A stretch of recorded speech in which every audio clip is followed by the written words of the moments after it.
Nick, can you hand me those keys, man? Thank you, sir. One of the nicest Les Pauls I've ever seen. Been lucky to handle a bunch of these. And this one is definitely a standout. 1959 Gibson Les Paul Standard, the burst, the holy grail, the real deal. Let's dig into it.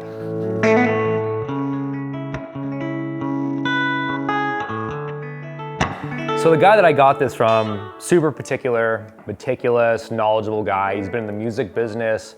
He had the connections, the time, the capital to go seek out the best of the best. And you can tell that with his collections, particularly in this one. I mean, he was patient and went and checked out so many guitars, an experience that most of us aren't able to do, obviously. And this one made the lineup. It was featured in a cool poster that profiled a Les Paul burst that was put out a long time ago. So, I mean, literally kind of nominated as the 59, which was awesome.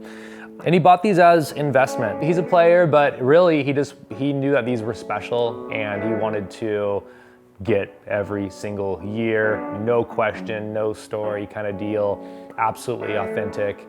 So it was no surprise that we were gonna get something super special. You know, it's an instrument that demands respect, and you can absolutely shred on this, but there's something really cool. You just kind of dig into those notes and listen to the space in between and the cool overtones and screams for the slow bends and big E chords and whatnot, but obviously does it all. It's beautiful, man. I love this thing.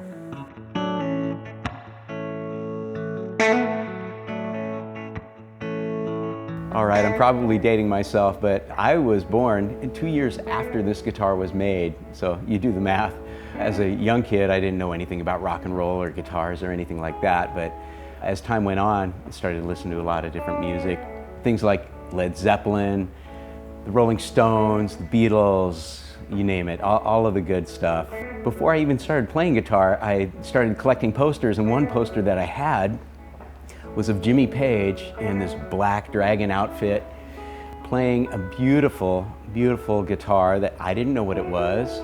Turns out it was 59 burst, like the one sitting next to me here. In fact, they're almost the same color. When this one came through the door, that's what it reminded me of. It took me back to that poster, which I wish I still had. Years after that, I started to actually play guitar, and I'll never forget one of my favorite mystery sounds in the world was at the end of a song called Tush by ZZ Top. And I think you know where I'm going with this. There's these glorious pinch harmonics that you can do on any guitar, but they sound best coming through a burst with PAFs.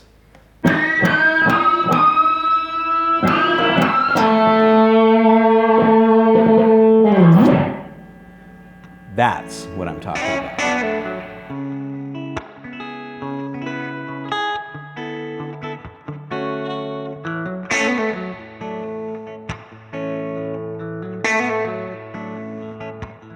Of all the years that I've worked here at Emerald City Guitars, I've had the absolute pleasure to have many of these iconic Sunburst Les Paul Standards come through my bench. This particular 59 really stood out to me initially because of how light it is.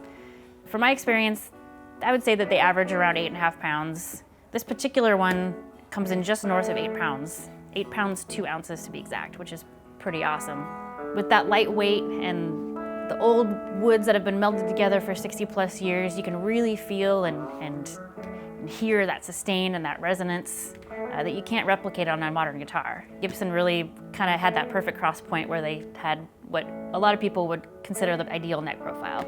Prior to 59, as most would know, the necks were pretty chunky. From 60 on, they started to really slim down, but in 1959, I think it's just perfect. Another thing that really stood out to me about this particular Les Paul is the top. It's got a really nice shade of sunburst, just enough red around the rim of it, not a whole lot of flame, until you get it in the light just right. The right angle, you can see some flame that just comes out and pops.